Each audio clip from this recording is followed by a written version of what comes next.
I'm David Goforth with Cooperative Extension Successful Gardener. Today I'm going to be talking a little bit about vegetable gardening. When I lived in Kannapolis, we had a very small lot.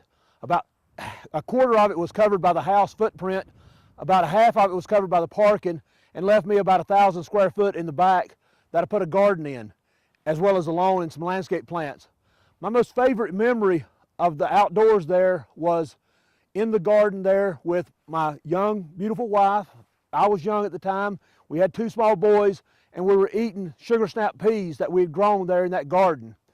So it's a very excellent memory, and you can do the same thing. You can have a garden on a very small lot, and I'll talk you through how to do that. Of course, your memories may not be quite as good. I've seen places where neighbors have come in and destroyed gardens also, but I'm wishing you luck on your garden.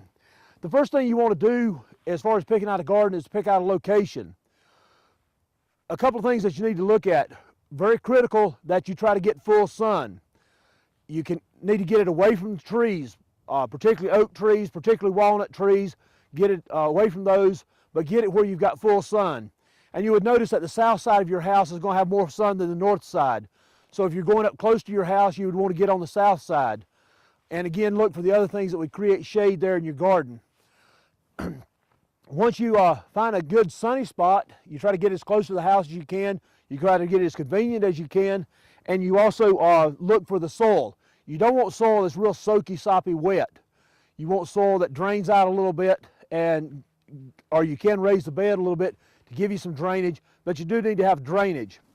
This is one of the plants that you really need to avoid where you're going to put a vegetable garden. This is Bermuda grass. It has got a tan top during the winter, but down in the bottom here it would have green during the winter. And that's the way you can tell the difference between this and, say, crabgrass.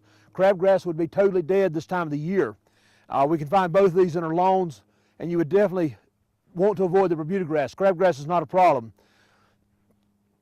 If you have Bermuda grass, the only place you've got to put Bermuda grass, you've got a couple of choices.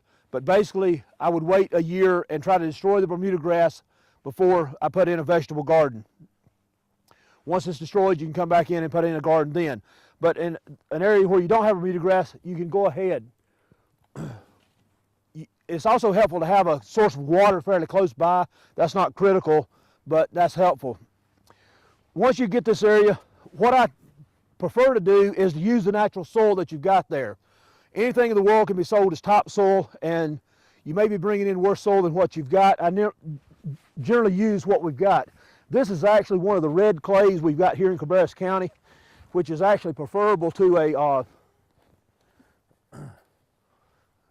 it's better than white clay or yellow clay or most of the other clays.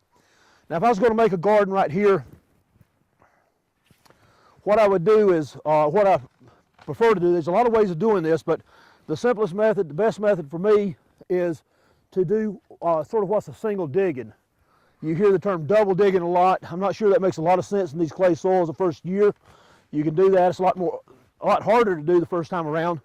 But just doing a single digging, basically flipping it up like that and continuing on. If you get grass in there, depends on the time of the year. If it's the fall of the year, you can go ahead and take it out. But if it's the spring of the year, you might want to remove the clump for sure then.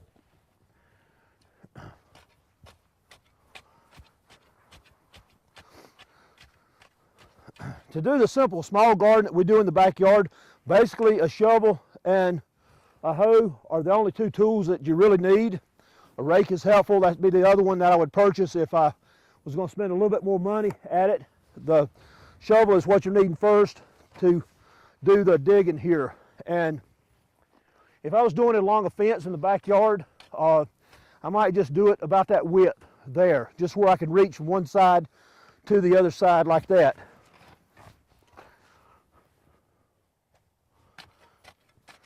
The other thing you want to do is you want to make sure that the soil is dry enough so that it's not sticking to the shovel. If it's sticking to the shovel, it's too wet, it's going to gum up on you. It's not going to be a good start. You're going to have dirt clods. Now, my first garden in Kannapolis, I don't remember using any fertilizer whatsoever. There's some nutrients that are there already, and I use that. But you might do a little bit better if you did try to amend the soil a little bit. And a couple of things you might consider. One would be lime. This is actually hydrated lime, which you could use that if you're doing it in the fall of the year or during the winter. In the spring, you probably want to stick with agricultural lime, but you can put some lime on our soils. Generally, if you had a 10 by 10 area, you would want to use something like 7 pounds of lime, 5 to 7 pounds of lime for a 10 by 10 area, and just adjust it down from that. Another product that would take the place of lime if you had it is actually wood ashes, and you want to make sure that you've got wood ashes and not charcoal. The charcoal, like there's some charcoal for example, the charcoal will actually tie up nutrients, and you wouldn't want to use charcoal the first year. Now once you've used some compost in the soil, the charcoal may actually help you long term, but first year try not to put charcoal there. On sandy soils you wouldn't want to use charcoal. You might not even want to use wood ashes, but wood ashes here on a 10 by 10 area, I would want to use no more than 2 pounds of wood ashes is what the books will tell you. I have used a little bit more than that, but you know, you'd put that out over the top of the soil, and then you come back with your shovel and sort of turn it under one more time. Now, in addition to the lime, which we typically need, I can assume the soil is a little bit low in lime, a little bit acidic. We'd raise the pH a little bit with the lime or with the wood ashes that I've done. We would also want to use some fertilizer. Typically, the fertilizer would be something with a higher middle number for the first time. You would want to make, whatever you did, you want to make sure the fertilizer doesn't have any pesticides associated with it, either insect control or weed control, particularly weed control. But you would just get plain fertilizer. It's got 3 numbers on here. The first one's for nitrogen, the second one's phosphorus, the third one's potassium. The phosphorus is typically low in our soils. You wouldn't know without soil testing. Doing a soil test would be advantageous, but if you don't do a soil test, just figure you need something that's got a little bit more nitrogen in it. And it doesn't matter what it says on the bag as far as like bulbs. This is just fine for vegetables also.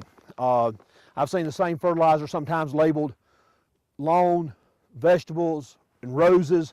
And I've seen people that wouldn't buy the rose because they wanted one for the lawn and vice versa, or they wanted one for the tomatoes, and it doesn't make a lot of sense. The fertilizer here is what they need. Now, one thing you do want to avoid is, well, here's another example of a 20-27-5. This would be a good one to start with also. And you go sort of by the first number being 20. In this fertilizer bag here, you would only need half as much of this as you would of this bag right here. For a 10, you would want to put about 1 pound in 100 square foot. So a 10 by 10 area, you'd want to use about 1 pound of this fertilizer right here. With a 20, which is twice as much in there, 20% in this one, you would use a half a pound. So the numbers are not that important. Just use something that's got all 3 numbers here, and use something that's got a high middle number, and you'll work out okay this first year. Now, the other thing that happens sometimes is we have what we call a soluble fertilizer. This is one, again, 15, 30, and 15. It's got a fairly high middle number here, but the problem with this is it's all soluble at one time. And if you use this, you know, the day after you put your plant in there, it's all right there for the plant, and it could kill the roots. So this is designed to be used a little bit different as a supplement along, even as a foliar spray, and that would be fine. But it's, you wouldn't want to use this right in the soil as a fertilizer. You'd want something that's a little bit more slow release. Now, the other thing that if you can get it is some type of compost.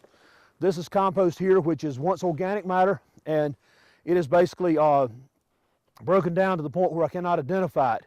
If you can get some of this compost, you can forget about the fertilizer. This has compost, it has fertilizer in it.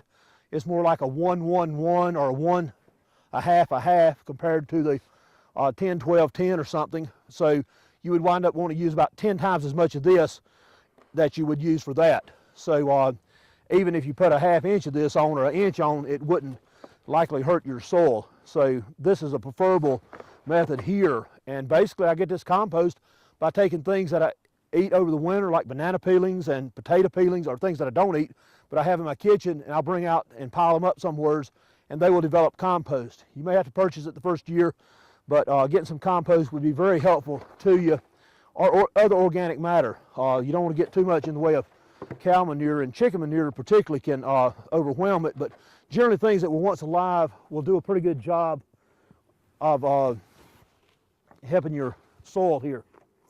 So once I get those amendments on there, I can turn this under, and I don't have to turn it way under, just get it sort of chopped in like this. Actually, there's a rock that's never going to help me.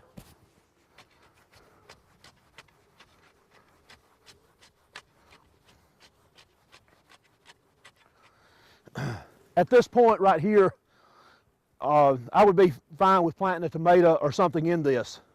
In fact, in my garden in Kannapolis, I did about the same thing. I planted radishes. As my radishes matured, I planted a tomato in the middle, and that particular tomato, I picked a tomato every day for a tomato sandwich at lunch, and then on Sunday I'd pick a tomato for an omelet, and at the end of the year I picked about a bucket of tomatoes to carry on into the winter. So it's one of my more profitable tomato vines in my gardening history, but it simply come through a process just like I've just demonstrated to you right now. You've got a little bit of a raised bed. A lot of people like to enclose their raised beds. You don't need to. You can do that for looks. You can put rocks or bricks or concrete or boards along each side on your raised bed, and that would be fine. The other thing people like to do is sometimes mulch it, and generally I'll start off with bare ground initially, but later on I may mulch it, cultivate around it. You want to try to cultivate as the weeds come up using a tool like this one here, this hoe. You can cultivate around it, and then you can mulch over it. And I have grown tomatoes, again, with nothing more than what you've seen right there. So there's other ways of doing it. You can make it a very complicated process, but I think that's about as simple as you can go. One of the things a question you'll ask when you start planting is, number one, how deep you plant the seeds. And typically when we're going from seeds, we'll plant the seeds about 3 times thicker than the seed. So if we've got a bean, which is a fairly large seed, we may plant that down an inch or so. If we've got a smaller seed, we only plant that just barely under the surface and keep it moist, and it'll pop up fairly well for us. The other question you'll have is how far apart to plant the plants. Tomatoes, for example, need to be planted about 2 foot apart. The place you can find that information is online. If you go to our website, the Cooperative Extension website, www.ces.ncsu.edu, and search for Home Vegetable Gardening Guide. And the centerfold on that home vegetable gardening guide will be a chart that will show you how far apart to plant things. You plant radishes 1 inch apart, plant beans 4 inches apart, plant tomatoes 2 foot apart. Those kind of distances are written down there. You can pick those up, and those are the critical things right there. So again, gardening is not that complicated. It's something that you can do in your home landscape if you've got some sunlight, and I would encourage you to do that. If you have any questions on gardening, give me a call at the office, and until next time, plan and plant for a better world.